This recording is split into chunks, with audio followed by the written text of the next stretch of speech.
केंद्रीय कौशल उद्यमिता और शिक्षा राज्य मंत्री जयंत चौधरी बीकानेर दौरे पर है, जहां कैप्टन चंद्र चौधरी स्मारक पर श्रद्धा सुमन अर्पित किए गए। इस दौरान रेजिडेंट एडिटर लक्ष्मण राघव से खास बातचीत में जयंत चौधरी ने कहा कि केंद्र की सरकार बेहतर काम कर रही है।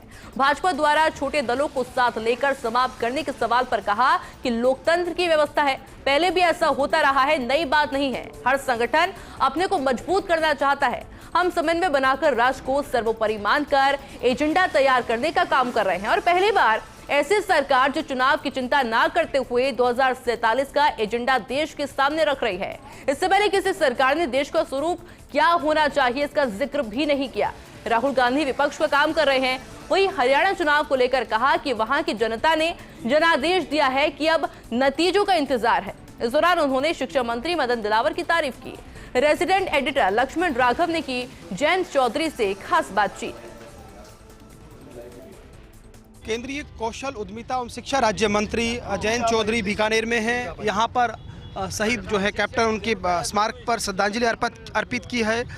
सर, जवान और किसान देश की थाती हैं, आप आए हैं शहीद स्मारक पर, सबसे पहले दो शब्द।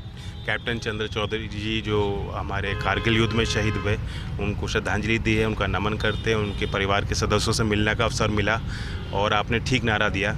अभी लाल बहादुर शास्त्री जी की जयंती हुई 2 अक्टूबर को और उन्होंने ही नारा दिया था, जय जवान जय किसान, जिसकी गूंज आज भी पूरे भारत में गाँव-गाँव में चलती है। हरियाणा में चुनाव हो रहे हैं, इस वक्त मतदान हो रहा है और आप चूंकि वहाँ पर चुनाव तो नहीं लड़ रहे हैं लेकिन गठबंधन में हैं, किस तरह से देख रहे हैं, क्या लगता है? क्योंकि बहुत सारी बातें हो रही हैं, कहा जा रहा है किसान वहाँ नाराज़ हैं भाजपा से, हालांकि आरएलडी वहाँ नहीं है, तो कैसे देख रहे हैं आप? लोगों को मनाना, नाराज़गी दूर करना, ये एक लोकतंत्र की प्रक्रिया है।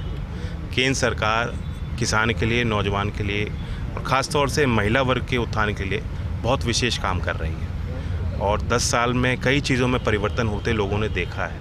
शिक्षा राज्य मंत्री भी हैं, राजस्थान के शिक्षा मंत्री भी मौजूद है नई शिक्षा नीति को लेकर, हालांकि अभी भी बहुत सारे राज्य उसको नहीं अपना पाए हैं, तो किस तरह से देखते हैं? क्या आपका मैंडेट है, क्या आपका संदेश है? हमारे मंत्री जी बहुत अनुभवी हैं। यहाँ पर आते हैं, अब चूँकि बहुत बात हुई है 10-20 सालों में, एक राष्ट्रवाद शब्द जो है दोबारा से उभरा यूँ कहिएगा, या उसके मायने और परिभाषा बदल गई हैं। लोकदल के नेता होने के नाते और शिक्षा राज्य मंत्री देश के होने के नाते कैसे देखते हैं जो सिलेबस में परिवर्तन है, उसको कैसे देखते हैं? आपकी नज़र में राष्ट्रवाद क्या है? ऐसा नहीं है कि पहले राष्ट्रवादी विचार नहीं थे, हमेशा से भारत में और ढानी ढानी में आप देखोगे शहीदों की प्रतिमाएँ, तो हमारी जनता में कोई कसर नहीं छोड़ी। देश आज तेज़ी से तरक्की कर रहा है, उसमें बड़ा योगदान गांव के लोगों का है, किसानों का है, मज़दूरों का है। और शिक्षा नीति सिर्फ ये आज़ादी देती है कि जो हमारी संपदाएं हैं, जो हमारी संस्कृति है, जो हमारा इतिहास है, उसे हम अपने करिकुलम में जोड़ें।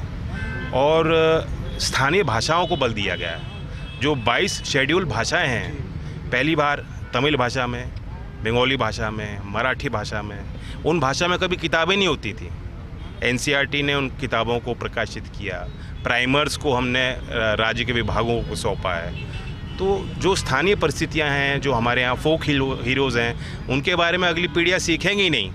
अपने इतिहास को हम भूल जाएंगे तो आगे क्या काम हो पाएगा? एक पॉलिटिकल सवाल बनता है, भाजपा को लेकर बातें होती हैं कि छोटी पार्टियों को जरा सिकुड़ा देती है भाजपा। आपने देखा हरियाणा में भी आप साथ हैं और अभी तो मंत्री हैं देश के भाई, और चौधरी चरण सिंह जी के पोते भी हैं। कैसे देखते हैं भविष्य? उत्तर प्रदेश आ रहा है, कैसे मतलब आरएलडी साथ चलेगी, बचाएंगे कैसे, क्या करेंगे? ये लोकतंत्र की व्यवस्था का हिस्सा है और ये इसके चरित्र का हिस्सा है। पहली बार नहीं हो रहा, सब पार्टियां करती हैं, हर कांग्रेस भी करती रही। हर संगठन अपने संगठन को मजबूत करना चाहता है, तो ये कोई नई बात नहीं है। हम समन्वय बनाकर एनडीए के सभी घटक दल सहयोग के भाव से काम कर रहे हैं। राष्ट्र को सर्वोपरि रख के हम एजेंडा तैयार कर रहे हैं। पहली बार आपने ऐसी सरकार देखी है जो चुनाव की चिंता ना करते हुए 2047 का एजेंडा देश के सामने रख रही है। इससे पहले किसी सरकार ने जिक्र नहीं किया कि देश का स्वरूप 100 साल की आज़ादी में देश का स्वरूप क्या होना चाहिए।